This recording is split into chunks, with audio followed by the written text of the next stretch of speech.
de cruz se erigiu, nela o dia fugiu, como emblema de vergonha e dor. Mas contemplo essa cruz, porque nela Jesus deu a vida por mim, pecador. Sim, eu amo a mensagem na cruz, até morrer eu a vou proclamar. Levarei eu também minha cruz, até por uma coroa trocar. Sim, eu amo a mensagem da cruz, até morrer eu a vou proclamar. Levarei eu também minha cruz, até para uma coroa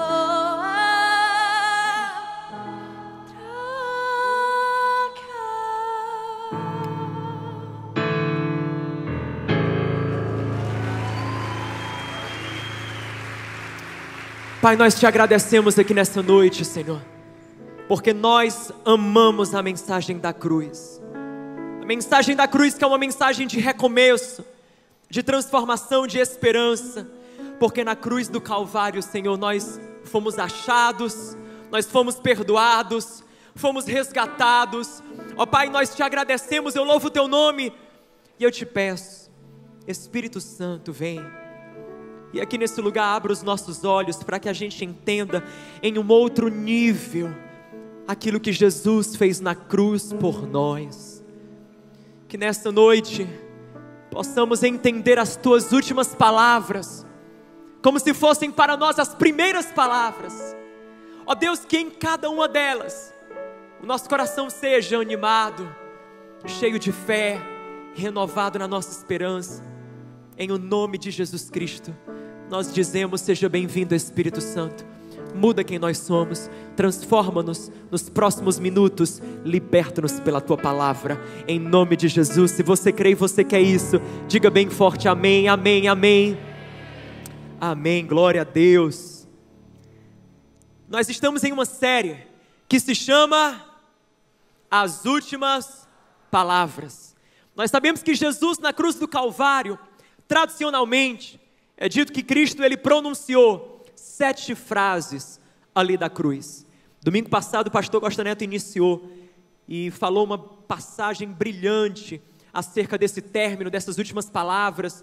E enfim, a minha vida foi muito abençoada. Quem esteve aqui domingo passado? Esse domingo nós continuamos essa série Últimas Palavras. E eu quero falar para você as 4 últimas palavras, ou as 4 últimas frases que o nosso Senhor e Salvador Jesus Cristo, Ele pronunciou na cruz, amém? Eu quero começar com você no Evangelho de Mateus, capítulo 27, no versículo 46. Você está com o coração aberto aí? Amém? Vira para quem está perto de você, chacoalha ele, anima ele, diga: abre o coração, Deus quer falar contigo. Amém. Eu ainda me chamo JV, João Vitor, como quiser. Estou aqui para abençoar a sua vida com a palavra de Deus. Mateus capítulo 27, verso 46. Por volta das 3 horas da tarde, Jesus bradou em alta voz: Eloi, Eloi, lama sabachthani, que significa: meu Deus, por que me abandonaste? Você pode repetir essa exclamação de Jesus? Você pode repetir comigo? Então diga assim comigo: meu Deus, por que me abandonaste? Sem dúvida alguma, essa é uma das afirmações mais difíceis de nós entendermos. Por que Jesus, na cruz do Calvário, disse: meu Deus, por que me abandonaste? Quem já se perguntou isso? Por que Jesus na cruz, ele se sente tão abandonado? Acaso o pai abandonaria seu filho? Se nenhum pai terreno, nenhum pai natural seria talvez capaz de abandonar seu filho, o Pai Celestial, que é perfeito, que é bom, que sempre está conosco, abandonaria o seu próprio filho Jesus. Por que isso acontece? Para a gente entender esse grito desesperador de Jesus, a gente precisa compreender o que é que Jesus está fazendo na cruz. Jesus na cruz do Calvário, Paulo fala, em 2 Coríntios capítulo 5, no versículo 21, ele diz que Jesus, aquele que não tinha pecado, ele se fez pecado por nós, para que nós fôssemos feitos justiça de Deus. Em outras palavras, Paulo está dizendo, Jesus na cruz, ele assumiu o nosso lugar de pecador, ele tomou a nossa culpa sobre ele, ele se vestiu das nossas iniquidades. Isso é muito forte, porque o que Jesus está fazendo é literalmente nos substituir. E quando Jesus ele assume o nosso pecado, quando ele está ali cheio de pecados, a sua comunhão com o Pai é rompida, porque nós sabemos que Deus, Pai de nosso Senhor Jesus Cristo, ele é santo, e a santidade significa que Deus não tem comunhão com o pecado, Deus não pode interagir com o pecado, aquilo que é limpo não interage com aquilo que é sujo, o santo não interage com o que é profano, o Pai sendo santo não poderia estar com Jesus, se sobre Jesus o pecado de toda a humanidade repousava. Para que Jesus se identificasse com o meu pecado e o seu pecado, foi preciso que ele rompesse a comunhão com o Pai. Em outras palavras, para Jesus assumir a sua culpa, custou para ele o principal relacionamento dele, que é a relação dele com o Pai. Você consegue entender isso? Você consegue compreender que Jesus foi capaz de ir a um nível tão profundo como esse, por amor a você, querido? Será que você consegue entender que mesmo para te resgatar e para me salvar, para que isso acontecesse, Jesus não mediu esforços, ele rompeu o vínculo mais precioso que ele tinha na vida, o vínculo com o Pai Celestial. Você sabe que quando, por exemplo, um casal passa 40, 50 anos juntos, e geralmente aquele casalzinho de senhor, de senhora, um deles morre, o outro, as pesquisas mostram que é questão de tempo para também morrer, adoece a alma. Ora, por quê? Porque na maioria dos casos, essa relação duradoura, 40, 50 anos, fez com que aqueles dois se tornassem o quê? Uma só pessoa. Ao ponto que quando um morre, o outro já olha e diz, eu não tenho mais sentido, eu não tenho mais como viver, eu não me enxergo sem essa pessoa. A dor emocional é tão grande que causa a morte física. A dor de perder alguém que você passou 40, 50 anos dividindo a vida. Agora eu quero perguntar para você, você tem noção da dor de Jesus, de se separar daquele com quem por toda a eternidade ele foi um? Jesus não passou 40 ou 50 anos casado com o Pai, ele passou 40, 50 bilhões de anos, de séculos, de milênios, toda a eternidade, por toda a eternidade ele era um com o Pai. A dor que Jesus está sentindo na cruz é a dor de se separar da relação mais essencial que ele tinha, a relação com Deus. Se você está achando ilógico, se você está dizendo, João, não faz sentido na minha cabeça, deixa eu te dar uma ilustração para você entender melhor. Imagine que você está em um tribunal, o juiz ele tem um réu, tudo aponta para a culpa desse réu, e ele vai bater o martelo e vai condenar o réu. De repente o indivíduo se levanta, no júri mesmo, alguém que era inocente, e diz, juiz, por favor, vamos fazer assim, em vez do Senhor condená-lo, condene a mim, eu assumo a sentença, eu pago o preço, o Senhor liberta esse réu, e eu fico no lugar dele. O juiz olha e diz, ok, a justiça vai ser feita, seja nele ou em você, se você está se dispondo, chegue para cá, você vai para o cárcere, e ele é lançado na prisão. Aquele que era criminoso, passa a estar em liberdade, a liberdade que o inocente merecia. Aquele que era inocente, ao assumir o lugar do criminoso, fica no cárcere, fica na prisão, longe do juiz, porque o juiz não tem comunhão com o criminoso. Você está compreendendo? Quando Jesus na cruz do Calvário assume o meu pecado e o seu, Ele sendo inocente se fez criminoso por nós, e ao se fazer criminoso por nós, Ele é lançado no cárcere da separação, Ele é lançado na prisão, Ele é lançado longe do juiz do universo que é Deus o Pai. Está fazendo sentido na sua mente, querido? Agora eu pergunto para você, se Jesus foi capaz de tamanho rompimento pela sua vida, pela minha vida, por que é tão difícil para a gente romper com algumas amizades apenas para ter comunhão maior com o Pai? Por que de vez em quando é tão complicado, é tão desafiador abrir mão de alguns relacionamentos, romper alguns vínculos, a fim de estarmos mais próximos, mais íntimos e mais alinhados com Deus, o nosso Pai? Eu estou te fazendo essa pergunta. Deus está falando com você, porque quando nós entendemos isso, que Jesus foi longe demais, aliás, Ele foi no mais profundo abismo por mim e por você, isso choca o meu coração, porque eu digo, Deus, eu não mereço, mas mesmo assim, o Senhor foi tratado como eu merecia, para que eu agora pudesse ser tratado como o Senhor Jesus merece. Ele sendo filho foi tratado como pecador, para que eu, como pecador, fosse tratado como filho.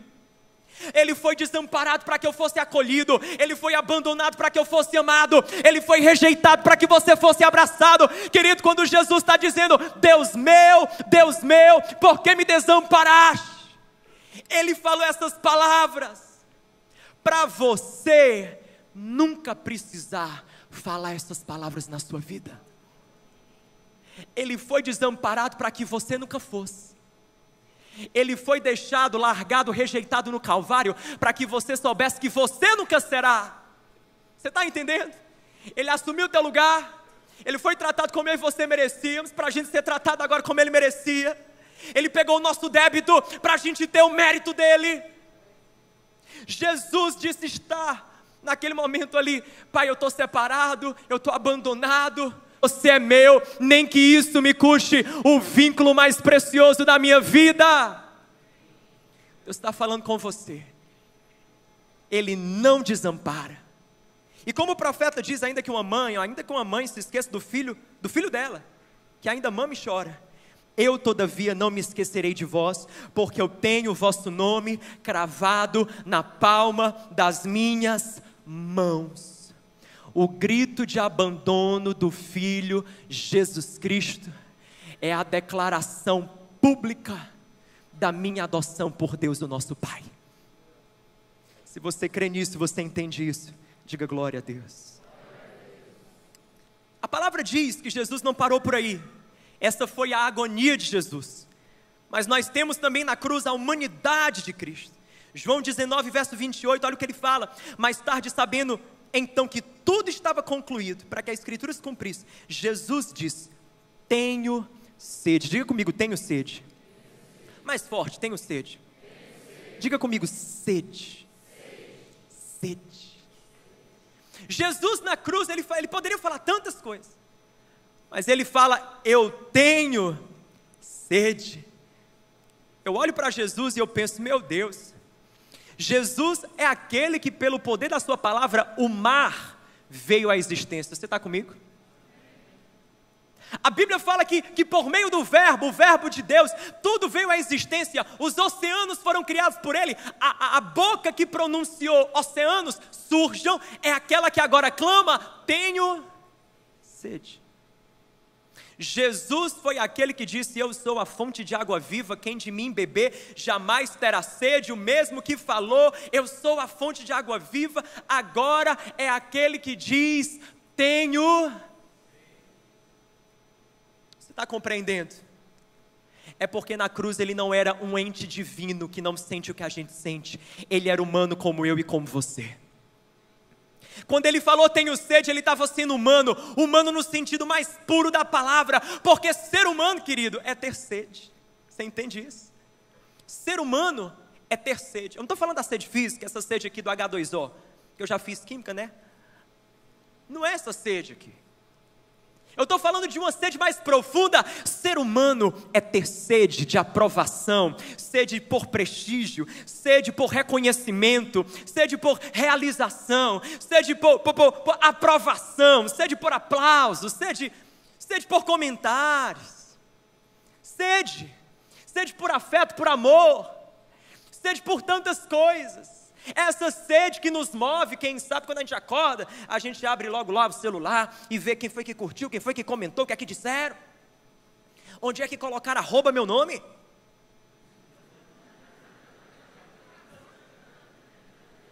Diga comigo, sede. É por causa da sede que eu abro o meu WhatsApp para ver se ela falou comigo. Por causa de uma palavra chamada sede, diga sede. É por causa disso que eu vou checar se ele veio atrás de mim e marcou o que ele disse que ia marcar, afinal de contas, porque eu tenho. É por causa disso que eu sou tão ávido para acabar logo essa faculdade, que eu preciso do diploma, porque afinal de contas eu quero estar com aquele TCC pronto, e eu quero estar lá, sendo bem sucedido profissionalmente, porque eu tenho. Eu preciso trocar de carro, o pessoal tem que ver que eu tenho que estar com um carro novo, eu tenho que estar com uma roupa melhor, afinal de contas eu tenho. Eu me arrumei todinho para vir para a igreja, e agora que eu cheguei na igreja, será que alguém vai notar que eu cortei meu cabelo, mudei o óculos e ajeitei a roupa? Eu tenho, porque eu tenho. É por isso que, quem sabe, eu coloco sobre os meus filhos expectativas, para que eles supram essas expectativas, coisas que eu não pude fazer na minha vida, mas agora eu quero que meus filhos façam, porque eu quero que eles sejam quem eu não fui, porque eu tenho sede. Nós temos sede. É a sede que faz eu ficar incomodado quando eu não sou aplaudido, é a sede, porque nós todos temos o que, gente? Jesus uma vez conversou com uma mulher chamada samaritana, não porque o nome dela fosse esse, mas porque ela morava em Samaria. E a Bíblia fala que Jesus, em João 4, quando ele passa por aquela cidade, encontra a mulher está ali perto de um poço. Ela foi pegar água no horário que ninguém ia, meio-dia. Meio-dia, imagina, se em Fortaleza é quente, imagina no Oriente Médio. A mulher chega para pegar água, Jesus vai lá, ele interrompe o momento de solitude da mulher. A mulher olha para ele, Jesus olha para ela e diz: ei filha, por favor me dá água. Ela olha e diz: mas como é que pode? Você sendo judeu, pede para mim, que sou samaritana, água. Ela quer desviar o foco. É que nem a gente, de vez em quando, na igreja, Deus está falando com a gente olha e diz: não, eu vou desviar o foco aqui, vou deixar a palavra ir para o outro, para o da direita, da esquerda. Daí a mulher está lá conversando com Jesus. Jesus, ele traz a mulher para o foco. Ele pergunta para a mulher: você não está entendendo? Se você beber desta água aí, desse poço, você vai voltar a ter sede. Mas se você beber da água que eu te der, você não voltará a ter sede. Será como uma fonte jorrando para a vida eterna. A mulher não entendia, ela estava pensando que ele estava ainda falando da indaiá. Alguma espécie de gelágua mágico, que você não troca o galão e ele já sai água. Não era nada disso, Jesus estava falando de coisas espirituais. Como a mulher não entendeu, ele foi direto ao ponto. Ele perguntou: faz o seguinte, traz o teu marido para cá. Ela olhou e disse: problema, porque eu já tive, assim, né, eu não tenho bem esse marido, é uma situação complicada. E Jesus disse: pois então, a verdade é que você já teve 5, e nenhum deles foi teu. Você passou da Gretchen. Você já teve 5, nenhum é teu. O que você está agora também não é muito marido, está meio engodado, meio enrolado. Jesus está olhando para aquela mulher e está dizendo: ô mulher, ser humano é ter, diga comigo, sede. Você tem uma sede que você está tentando saciar na pessoa A, na pessoa B. Você está já chegando no E, você está no 5º homem, nenhum te sacia. O problema não é a sede, o problema é porque você está elegendo a fonte errada. Escute uma coisa que eu quero te falar: o problema não é ter sede, porque ser humano é ter o quê? O problema é quando você escolhe a fonte errada para se saciar. Quando atrás de amor, você escolhe a fonte do sexo. Quando atrás de senso de valor, você escolhe a fonte do sucesso profissional. Quando atrás de afirmação, propósito e significado na vida, você vai atrás de algumas outras fontes. E todas elas Jesus olha e fala para você: você não está entendendo, a fonte está errada. Não vai te saciar, não vai te preencher, isso daí não vai te completar. Não é fonte, é poço. A mulher estava diante do poço, tirando água dele. Quem chegou para ela para falar foi a fonte de água viva. Tem diferença entre poço e fonte. O poço, a água acaba. A fonte, a água é limitada. Tem coisa que você está acreditando ser fonte e Deus está falando é poço, porque a única coisa nesse mundo que é fonte sou eu, Jesus de Nazaré, aquele que de mim beber jamais, jamais, jamais. Diga comigo, diga assim comigo: sede. Eu tenho uma fonte chamada Jesus. Para cada sede que nós temos, Deus tem a fonte certa, que é Jesus. Eu não te conheço e nem sei quais as tuas sedes, mas eu sei qual a fonte, é Jesus de Nazaré. No topo da cruz ele disse: tenho sede, para que eu soubesse que eu tenho um lugar para ser saciado nele, em Jesus. Ele sabe o que é ter as nossas sedes. Ele sabe o que é ser humano como nós. Ele sabe disso. Hebreus capítulo 4, eu amo esse texto. Hebreus capítulo 4, a partir do versículo 13 e 14, a palavra fala, aliás, 14 e 16, a palavra fala sobre Jesus, como esse sumo sacerdote que pode se compadecer de mim, de você, porque ele passou por tudo. Ele enfrentou todas as sedes que eu e você enfrentamos.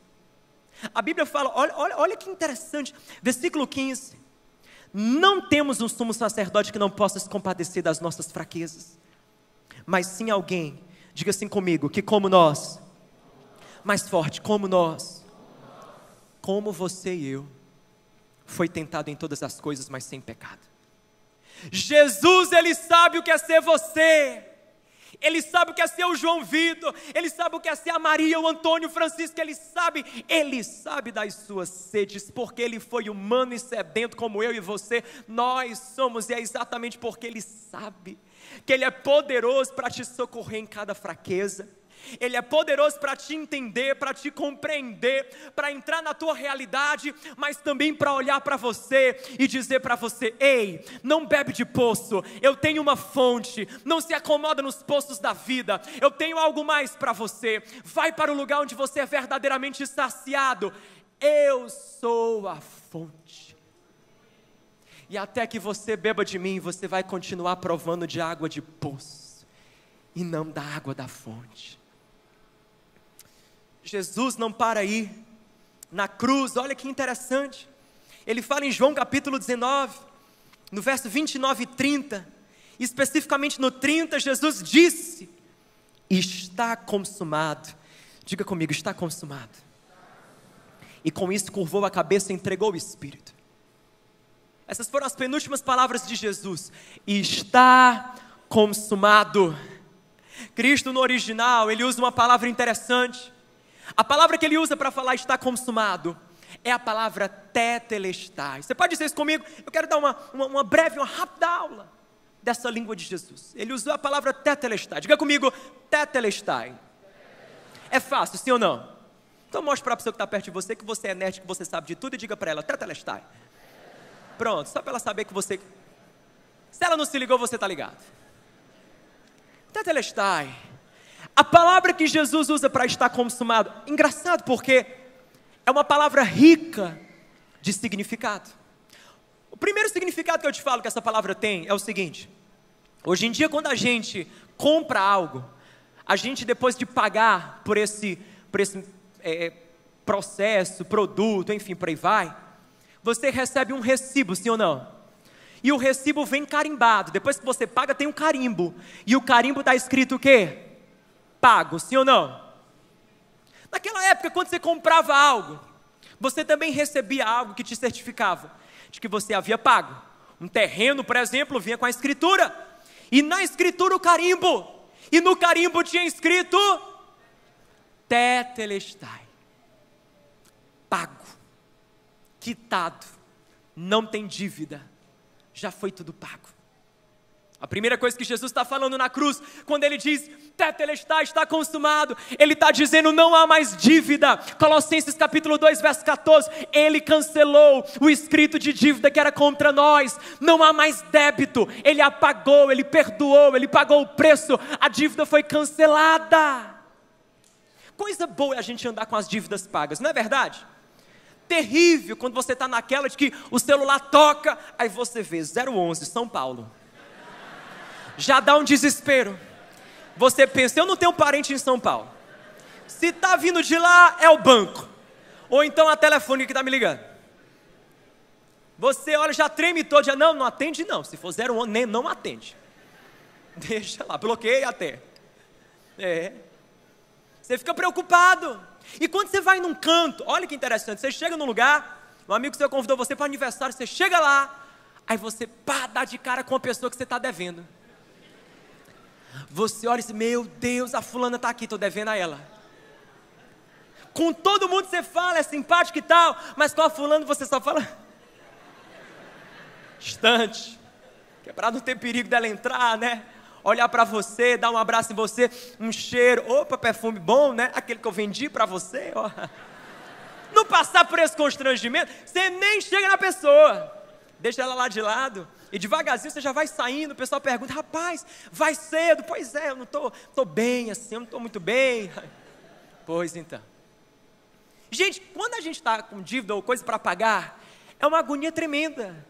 É uma preocupação com o telefone, uma preocupação com quem vai nos encontrar, é uma preocupação quem é que vai vir bater na porta, se não é? É terrível. O que é que o banco vai levar? Agora, que coisa boa é quando você quita tudo, paga tudo e você diz, eu não devo nada. Deixa eu te falar uma coisa. Coisa boa é a gente poder caminhar por aí, a gente olhar para algumas pessoas que sabem do nosso passado, sabe de quem nós fomos, daquilo que nós fizemos, e a gente andar tranquilo, porque eu não devo nada ao meu passado, a dívida foi paga. Quando eu olho para situações como essa, eu digo para aqueles que querem me ofender, aqueles que querem me criticar, desculpa, mas eu não te devo nada, pecado eu não te devo nada, Satanás eu não te devo nada, passado eu não te devo nada, eu não tenho dívida contigo, eu estou leve, eu estou tranquilo, porque Ele disse, tetelestai, está pago, está consumado. Quando Jesus falou está consumado, tetelestai, há um outro sentido. Essa palavra era usada em outro contexto. Quando você chegava em uma prisão, e uma determinada cela tinha sido a cela onde um certo indivíduo havia passado o tempo da sua pena. Depois que aquele indivíduo, que aquele criminoso pagava a sua pena, na porta da cela era colocada uma lista, a lista dos seus débitos, dos seus crimes, das suas ilegalidades, enfim, aquilo que ele cumpriu, a sentença. E no fim, depois que ele cumpria a sentença, lá no final, era escrita uma palavra, era colocada uma palavrinha ali, que mudava tudo. Depois que a sentença estava cumprida, depois que não tinha mais motivo para ele estar ali, depois que o cárcere estava aberto, a palavra colocada junto à lista de delitos era a palavra tetelestai. Tetelestai. Jesus, quando disse tetelestai na cruz, quando ele falou está consumado, ele estava dizendo, eu conheço a tua lista de delitos, eu conheço a tua lista de pecados, eu conheço a tua lista de fracassos morais, eu conheço a tua lista de problemas, eu conheço a tua lista de crises, eu conheço a tua lista de dilemas, eu conheço cada disfunção da tua alma, mas eu estou escrevendo abaixo de todas elas, tetelestai, está consumado, você está livre, saia dessa prisão, dessa cadeia, no poder do nome de Jesus, eu já abri a cela, saia para fora, saia para fora, querido, se você é feliz e alegre, porque Jesus libertou você, diga por favor, glória a Deus. Escute, a palavra diz, se o Filho te libertar, verdadeiramente você é livre.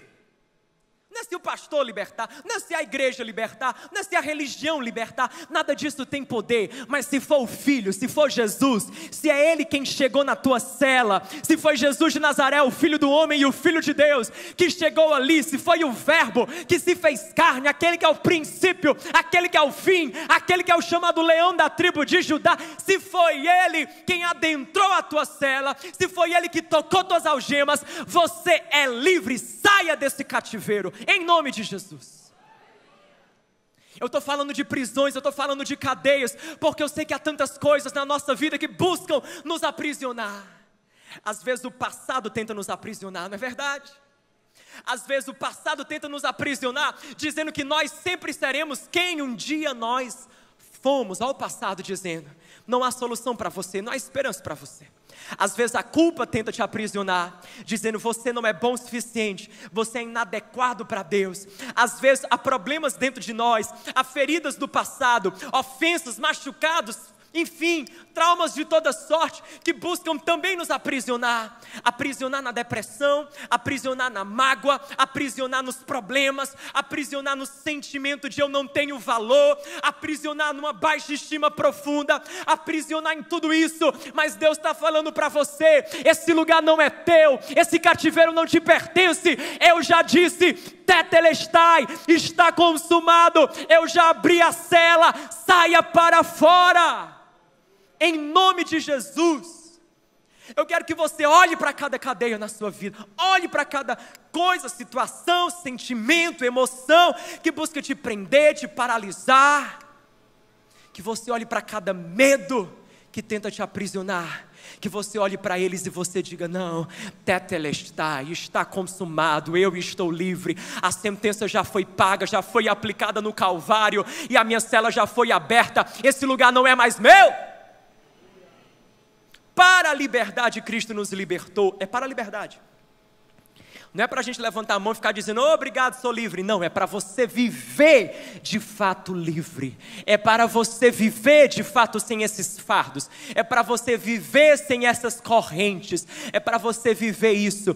Cristo te deu poder para vencer isso. O pecado não pode mais te escravizar. Se aproprie da vitória do Calvário. Quem sabe você está naquela de Romanos 7. João, o bem que eu quero fazer eu não consigo. Eu faço justamente as tolices, os males que eu sei que me machucam, os hábitos que eu sei que me afastam de Deus, as coisas que eu sei que me levam para um abismo. Deus está falando para você esta noite: tetelestai, o meu sacrifício não foi em vão, eu paguei o preço da tua liberdade. Seja livre, seja livre. O Espírito que ressuscitou Jesus está sobre você para libertar você das suas cadeias. Cada dia que passamos ainda nessas prisões é um dia que nós estamos esquecendo da vitória que já foi consumada na cruz, da liberdade que já foi conquistada por nós. Você está livre. Será que você pode falar para a pessoa que está perto de você? Chacoalhe ela, diga: você é livre. Livre, livre, livre em nome de Jesus. Há um outro significado dessa palavra, tetelestai. Quando os soldados iam à guerra, venciam a batalha, depois que estava tudo vencido, os soldados começavam a gritar uma palavra, que era uma espécie de cântico de vitória, uma espécie de acabei, finalizei, o que era contra mim perdeu.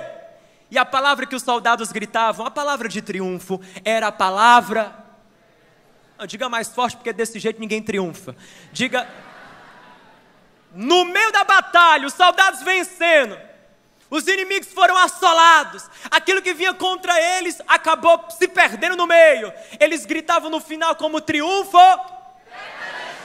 Agora está melhor, pronto. Ao menos assusta o diabo com isso aí. Eles gritavam tetelestai, como alguém que diz: a batalha foi vencida, já foi terminada. Eu quero que você olhe para mim, para que você compreenda a profundidade do que Jesus está falando. Jesus, escute o que eu vou te falar. Jesus na cruz, Ele está no momento de dor e morte. E no momento da sua maior dor e morte, Ele grita uma palavra de vitória e triunfo. É mais ou menos assim. Na cruz, quando todos olhavam para Jesus, dizendo: você foi vencido, Cristo estava lá no madeiro, dizendo: não, você foi vencido. Quando os fariseus, os saduceus, os religiosos, Pôncio Pilatos, juntamente com a corte dos romanos, olharam para Jesus e viraram para ele dizendo: oh, Messias, você perdeu. Lá estava Jesus no Calvário, olhando para eles e dizendo: vocês perderam. Porque aquilo que veio para destruir Jesus, olha a armadilha, na verdade foi usado por Jesus como instrumento de vitória. Eu quero que você entenda uma coisa, olha aqui para mim. A cruz foi uma armadilha. O inimigo pensava que era uma armadilha para Jesus, mas na verdade foi uma armadilha para ele. Foi uma armadilha para ele. Porque Jesus na cruz do Calvário, ao dizer está consumado, tetelestai, eu venci, Ele estava afirmando exatamente isso. Eu sei que vocês estão vendo o agora, o aqui. Eu sei que vocês estão me vendo na ótica do natural. Eu sei que vocês estão vendo um corpo ensanguentado, uma coroa de espinhos, alguém completamente dilacerado pelos chicotes dos romanos. Mas um dia vocês verão a tumba vazia, vocês verão o sepulcro vazio, vocês verão esse mesmo corpo glorificado. Vocês veem no natural, eu já vejo o espiritual. A vitória não começa na tumba, a vitória começou no Calvário. Eles não conseguiam entender que Jesus ali não estava perdendo, Ele estava vendo. Posso ir mais profundo com você? Quando o povo de Israel saiu do Egito, Deus mandou eles para o Mar Vermelho. Em certo momento eles se encontravam diante do Mar Vermelho e atrás vinha Faraó e os seus exércitos. O povo começa a reclamar, dizer: Moisés, como assim? Deus nos trouxe para cá, para o Mar Vermelho, atrás vem Faraó, na frente o Mar Vermelho, a gente vai morrer. Deus nos trouxe para quê, Moisés? Para a nossa morte. É uma armadilha. Moisés fala com Deus, diz: Deus, eles têm razão, está esquisito. O Senhor nos trouxe para cá, para a gente morrer, o mar na frente, Faraó atrás. Deus fala: Moisés, vocês não estão entendendo nada. Pega a vara, toca nessas águas. As águas daí se partiram, o povo passou a pé enxuto. E as águas do Mar Vermelho depois foram usadas para destruir Faraó e o seu exército. Ao ponto que quando o Faraó e o seu exército passaram, as águas sepultaram os inimigos de Israel. Aquilo que aparecia diante deles como, pelo menos naquele momento, destruição, fim, acabou. Não acabou com eles, acabou com aquilo que estava vindo para destruir eles. Não acabou com Israel, acabou com os inimigos de Israel. Não matou Israel, matou Faraó, o seu exército e aqueles que buscavam destruir Israel. Na cruz do Calvário, quando todos pensavam que tinham vencido, quando a morte estava bradando vitória, quando o inferno estava bradando vitória, quando os romanos e os judeus bradavam vitória, Jesus estava dizendo: vocês não estão entendendo, atrás vem Faraó, na frente vem o mar, por esse momento eu morro, mas já já, aquilo que por aqui está me matando, vai acabar com tudo aquilo que tenta me destruir. Aquilo que agora é derrota vai se transformar em triunfo. Aquilo que agora é perda vai se transformar em ganho. Vocês veem a cruz, mas eu vejo o túmulo vazio. Eu vejo além, eu vejo mais. Eu venci, Deus venceu. A graça teve a última palavra. Eu quero que você receba na sua vida: Deus tem a última palavra. Quando você está passando pelos seus calvários, quando você está passando pelos seus cravos, quando você está passando pelas suas coroas de espinho, quando você está sangrando, Deus está olhando para você e está dizendo: por favor, olhe para tudo isso e grite: tetelestai, está consumado, eu venci, eu vejo além da cruz, eu vejo que tem túmulo vazio esperando por mim. Tem mais.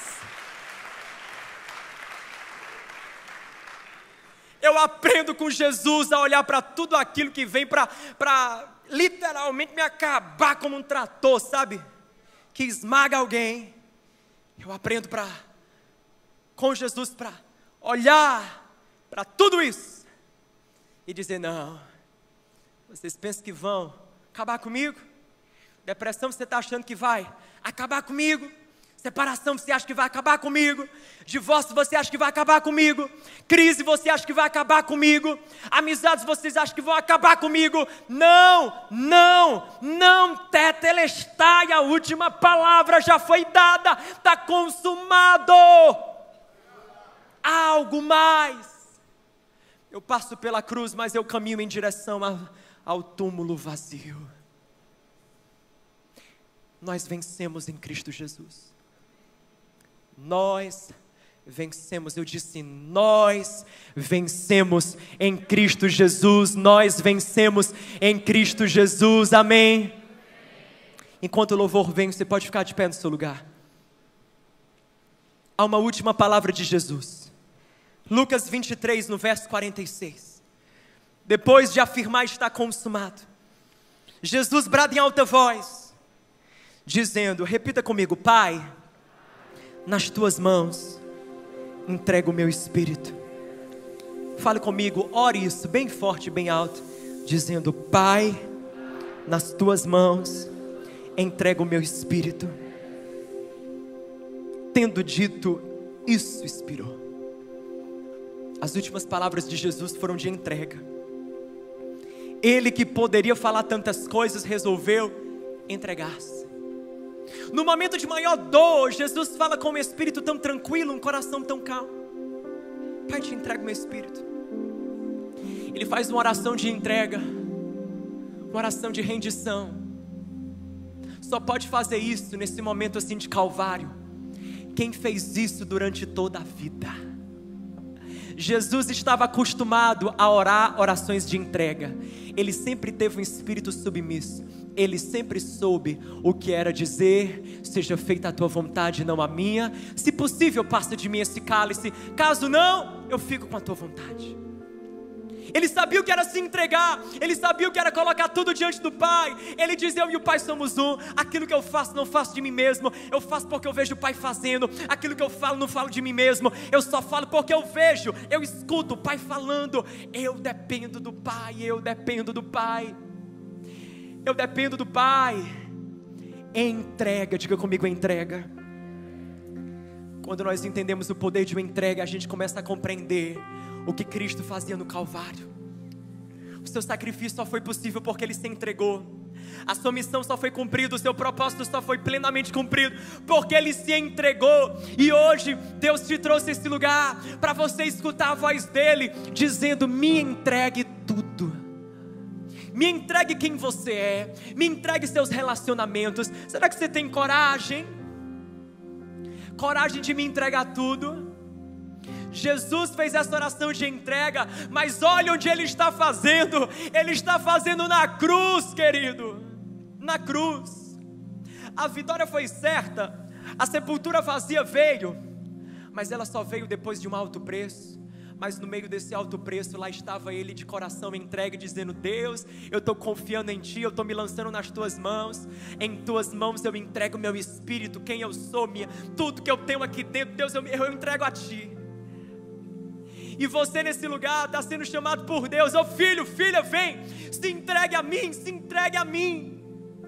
Porque eu transformo a vida que está nas minhas mãos, eu transformo o coração que está entregue a mim, simples. São os 5 pães e 2 peixes que saem da nossa mão para a mão dele, que são multiplicados. É a farinha e o azeite que está na mão dele, que é multiplicado. É o vaso que está na mão do oleiro, que é moldado. É aquilo que está entregue, diga comigo, é entrega. Tudo que está entregue a Ele é que pode ser alvo da graça e do poder transformador dEle. E eu sei que há coisas no teu coração, há áreas da tua vida, há setores da sua alma, que Jesus aqui nessa noite está dizendo: entregue tudo a mim. Entregue tudo a mim. Feche os seus olhos no seu lugar. Que faça desse momento uma oração de entrega. Seja inspirado por Jesus, ore como Ele. Ore como nosso Salvador nas suas últimas palavras. Ore dizendo: Pai, em Tuas mãos eu entrego o meu espírito. Eu entrego em Tuas mãos a minha vida. Eu entrego em Tuas mãos os meus sonhos. Eu entrego em Tuas mãos meu casamento. Eu entrego os meus filhos, a minha casa. Eu entrego, Senhor, a Deus, as minhas emoções. Eu entrego, ó Pai, os meus sentimentos. Eu entrego a Ti, ó Deus. Eu entrego tudo ao Senhor. Tudo sem reservas. Eu te entrego, eu te entrego, eu te entrego, eu te entrego em nome de Jesus. Você pode levantar sua mão bem alto. E nós vamos adorar Jesus enquanto cantamos aleluia. Eu quero convocar você a fazer esse momento de entrega. Eu quero convocar você a fazer desse momento um momento de completa rendição. Querido, eu quero te pedir nesse momento: deixa o Espírito tocar a tua alma. Deixa o Espírito Santo levar você a esse lugar de entrega, a esse lugar de encontro, a esse lugar onde tudo sai das nossas mãos e passa a ser do Pai. Diga: Senhor, eu me entrego a Ti, eu me entrego a Ti. Cantamos aleluia, cantamos aleluia. A Ti, Jesus.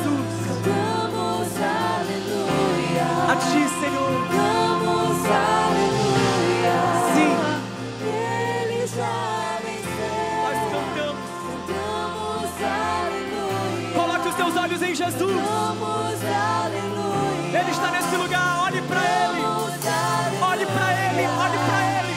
Ele já venceu. Nós cantamos.